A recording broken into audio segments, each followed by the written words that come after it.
일찍이 90이 가까운 나이에 접어들었건만 나는 여전히 새벽을 놓친 적이 없다. 닭이 울기 전에 몸을 일으켜 문을 나서면 마을 뒤편 솔숲은 아직 이슬에 젖어 있다. 습기 찬 공기가 목을 간지리며 폐 깊숙이 스며들면 하루의 첫 호흡이란 게 얼마나 값진 것인지 다시금 깨닫게 된다. 매일 그 길을 오른다. 정해진 시간, 정해진 순서, 걷는 법도 멈추는 법도 모두 몸에 밴 대로 한다. 그렇게 5분, 아니 10걸음쯤 더 지나면 고즈넉한 바위 틈 아래로 작은 샘이 모습을 드러낸다. 마을 사람들은 그곳을 약수터라고 불렀다. 오래전부터 내려오는 이야기라 했다. 누가 언제 처음 마셨는지는 아무도 기억하지 못하지만 신기하게도 누구도 그 물을 헛되이 마셨다 하지 않았다. 나 역시 처음엔 우연히 그 물을 마셨다. 쉰일간 넘겼을 때였던가. 밤마다 식은땀에 뒤척이며 눈가엔 짙은 검은 그늘이 져갔다. 약국에서 사온 알약도 의원이 써준 탕약도 아무 소용이 없었다. 그러다 우연히 산을 오르다 마주친 게 이샘이었다. 처음엔 그저 갈증을 달래려는 생각뿐이었다. 작은 손바닥으로 물을 떠서 입에 가져가는데 놀랍게도 물맛이 달았다. 맑고 서늘한 그 물은 입 안을 도는 순간부터 온몸에 퍼지듯 감돌았다. 그날 밤 몇 달 만에 처음으로 깊은 잠을 잤다. 그것이 시작이었다. 그날 이후 매일 그 길을 걸었다. 어느새 몸은 가뿐해졌고 눈동자는 다시 맑아졌다. 마을 사람들은 놀란 눈으로 내 얼굴을 바라보았다. 동네 뒷집 아주머니는 건강, 비결이 뭐냐고 물었다. 나는 그냥 조용히 산을 가리켰다. 말하지 않아도 알 것 같다는 눈빛이었다. 하지만 어느 순간부터 사람들이 슬그머니 따라오기 시작했다. 도포 자락을 휘날리며 올라오는 마을 사또도 있었고 기침을 달고 살던 대장장이도 한 손에 가가지를 들고 나타났다. 모두가 같은 말을 하지는 않았다. 하지만 그들의 발걸음은 점점 잦아졌고 샘 주변은 은근히 붐볐다. 그러던 어느 날이었다. 샘물이 줄기 시작했다. 그 전까진 늘 일정하게 흐르던 물이었건만 그날은 바가지로 2번을 겨우 떠야 찰랑거릴 정도였다. 나는 그 앞에 조용히 앉았다. 바위 아래 실핏줄 같은 물줄기를 내려다보며 무언가 흐름이 달라졌다는 걸 느꼈다. 사람들이 몰려오기 시작한 그때부터였는지도 모른다. 물은 여전했지만 사람들의 마음은 달라져 있었다. 어떤 이는 한꺼번에 여러 바가지를 떠갔고 또 어떤 이는 더 좋은 자리를 선점하려 아침마다 먼저 와 있었다. 자연은 나누는 것을 좋아하지만 탐내는 것을 싫어한다는 걸 그들은 잊은 듯 했다. 나는 그날 이후 물을 마시되 입에 조금만 머금었다가 삼켰다. 그리고 다시는 샘 옆에 앉지 않았다. 대신 샘에서 몇 걸음 떨어진 바위 위에서 하늘을 바라보며 하루를 시작했다. 그 물이 내게 건강을 준 것이 아니라 그 물을 마시는 마음이 내 몸을 고친 것이라는 걸 이제야 알았다. 그래서 다시 걷는다. 똑같은 시간, 똑같은 길. 다만 이제는 물보다 중요한 것이 있다는 걸 안다. 그것은 반복 속의 리듬, 자연에 대한 경외, 그리고 절제다. 그 아침의 첫 물맛처럼 내 삶도 그렇게 되길 바랐다. 어느 날 아침이었다. 샘물은 여느 때처럼 반짝였지만 내 손끝은 어딘지 모르게 불편했다. 물을 떴는데 바가지 속 물이 흐리멍덩했다. 먼지도 아니고 흙탕도 아니건만 마치 바가지가 거울이 되기를 거부하는 것 같았다. 잠시 후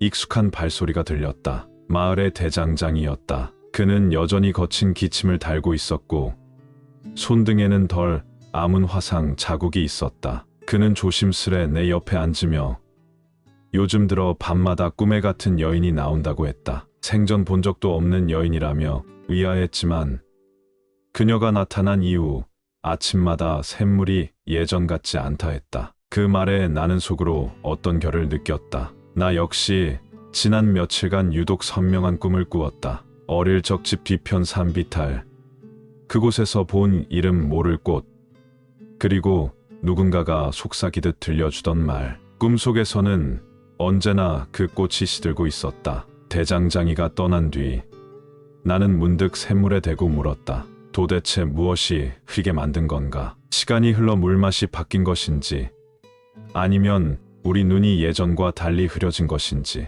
나는 물을 들이켜지 않고 그냥 내려놓았다. 며칠 뒤 산 아래 마을로부터 이상한 소문이 들려왔다. 누군가 샘물을 떠다 약처럼 팔기 시작했다는 것이었다. 병이 낫는다는 말에 장터 사람들까지 몰려와 심지어 새벽부터 줄을 서기 시작했다. 나는 처음엔 믿지 않았다. 하지만 며칠 뒤 낯선 젊은이가 나무 상자 가득 바가지를 들고 샘을 향해 오르는 모습을 보게 됐다. 그는 사람들에게 약수터의 물이 몸에 좋다고 말하며 아픈 사람은 10잔씩 마셔야 한다는 이야기까지 덧붙였다. 그날 이후 샘물은 더 이상 나만의 물이 아니게 되었다. 아니, 어쩌면 애초에 그런 물은 없었는지도 모르겠다. 그날따라 물은 더욱 뿌옇고 물맛은 낯설었다. 사람들은 그런 것도 모르고 연거푸 마셔댔다. 어떤 이는 얼굴이 붉어졌고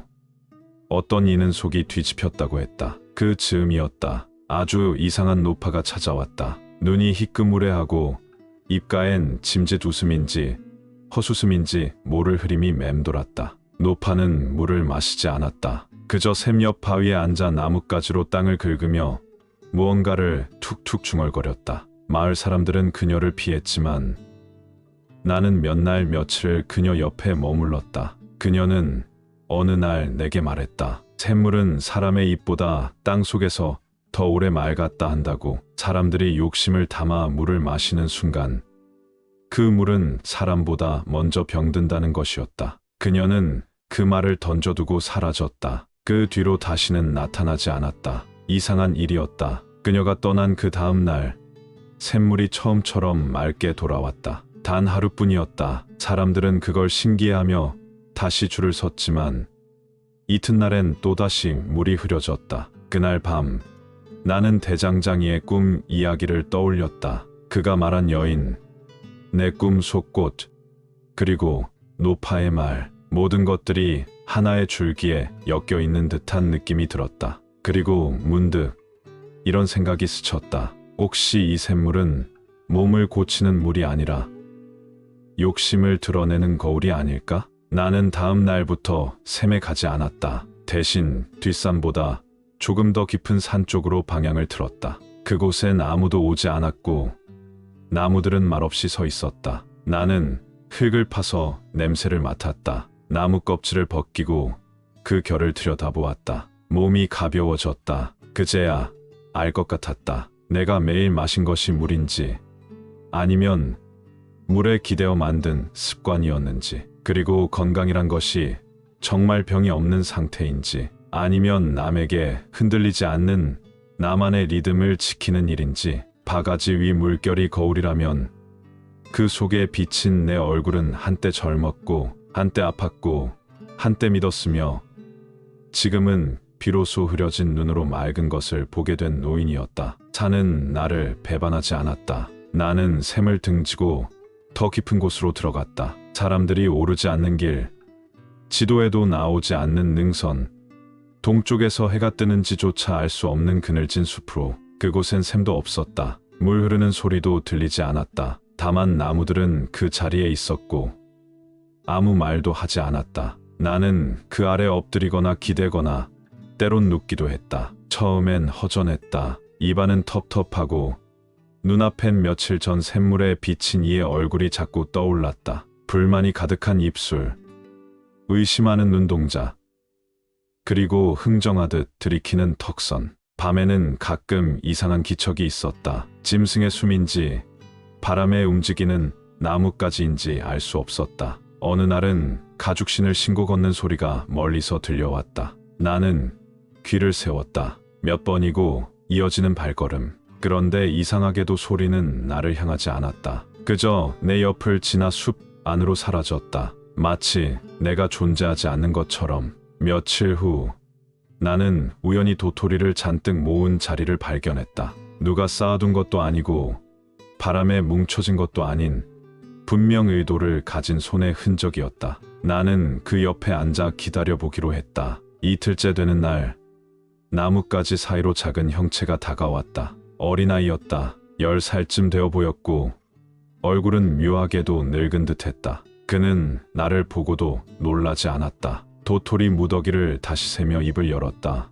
이 근방엔 사람이 없으니 내가 있는 건 뭔가 달라졌다는 뜻이라며 나는 대답하지 않았다. 아이는 아무 말 없이 앉아 도토리 하나를 쪼개고 그 속을 꺼내 먹었다. 나도 따라서 입에 넣었다. 아무 맛도 없었지만 속은 따뜻해졌다. 그날부터 아이는 가끔 모습을 드러냈다. 말은 많지 않았지만 행동은 분명했다. 마른 가지를 모아 작은 불을 피우고 이끼를 털어 마른 자리를 만들었다. 가끔은 나를 데리고 숲을 돌아다니며 나무에 귀를 대보라고 했다. 그러면 묘하게 울리는 소리가 들렸다. 마치 아주 오래전 누군가가 남긴 소리처럼. 나는 어느새 샘물을 잊었다. 목이 말라도 참았다. 이상하게도 견딜 수 있었다. 그리고 며칠 후 갑자기 비가 내렸다. 아이는 갑자기 사라졌고 나는 비를 맞은 채 그대로 숲 한가운데에 서 있었다. 하늘에서 떨어지는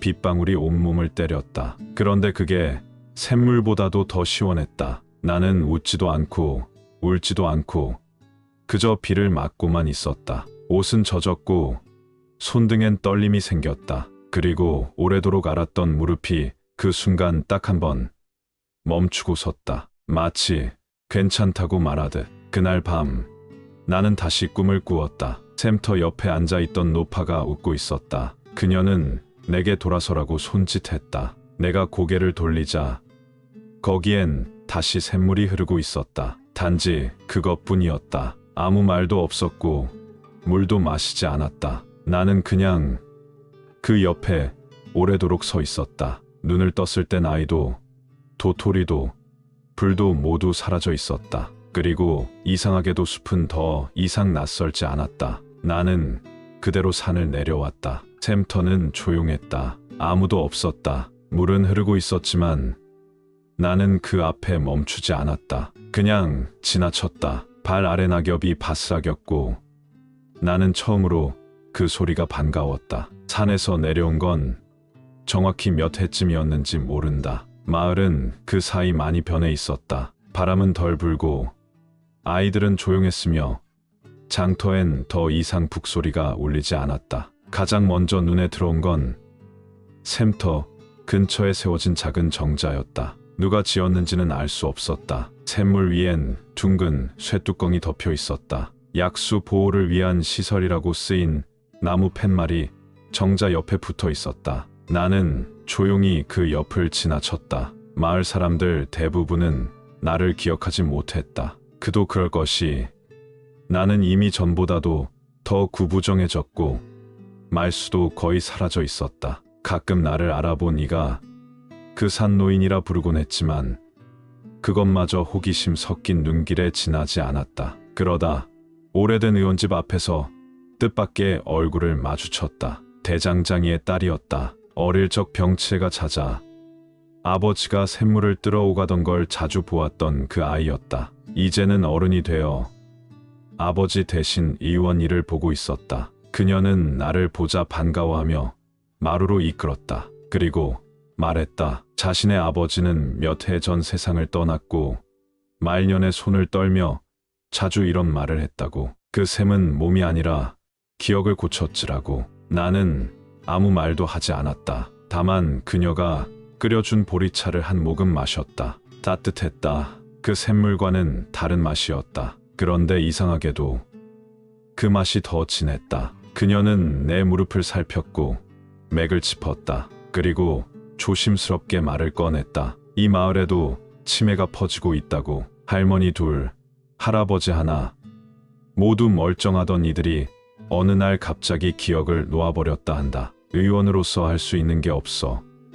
매일 밤 무기력에 시달린다고 말했다. 나는 그 말에 고개를 끄덕이지도 눈을 감지도 않았다. 다만 바깥으로 시선을 돌려 나무 그림자가 흔들리는 걸 바라보았다. 문득 도토리 껍질 위로 맺히던 습기와 아이가 나무 껍질을 벗기며 보여주던 그 결이 떠올랐다. 그녀가 물었다. 혹시 그 샘물이 다시 흐르게 할 수 있느냐고. 나는 아니라고 대답하지 않았다. 대신 내 손을 마루에 댔다. 차갑고 단단한 그 감촉 위에 손가락을 천천히 문질렀다. 그녀가 눈길을 따라왔다. 그리고 아무 말 없이 조용히 따라했다. 그날 저녁 우리는 마을 뒷산으로 함께 걸었다. 샘터가 아닌 그보다 더 깊은 곳, 내가 아이를 만났던 자리였다. 여전히 아무것도 없었지만 나무는 그대로였다. 나는 그녀에게 말했다. 여기에 앉아 있으라고.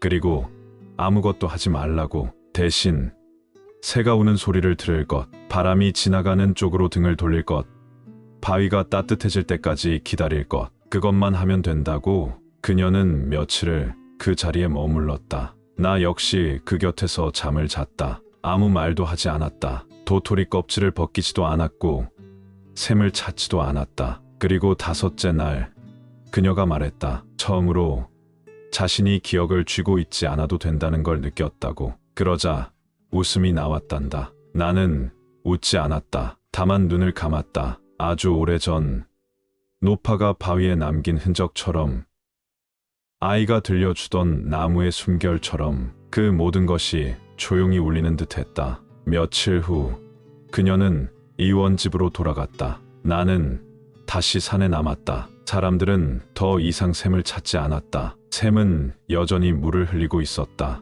하지만 그 위엔 바가지도 줄도 기대도 없었다. 이제 나는 알지 못한다. 내가 마신 것이 물이었는지 꿈이었는지 혹은 그냥 어느 계절의 바람이었는지. 다만 지금도 가끔 바람을 따라 도토리 하나가 발끝에 굴러온다. 나는 그걸 주워 돌 위에 올려둔다. 샘이 거울이 아니라면 그건 아마도 통로일 것이다. 건강이란 말이 다시 들려올 때 나는 이렇게 답할 것이다. 거기 아직 흐릅니다. 오늘도 끝까지 함께 해주셔서 고맙습니다. 이야기 속 작은 숨결이 여러분의 하루에 따뜻한 쉼이 되길 바랍니다. 구독과 좋아요 잊지 말아주세요. 다음 이야기에서도 건강한 만남으로 찾아뵐게요. 편안한 하루 보내세요.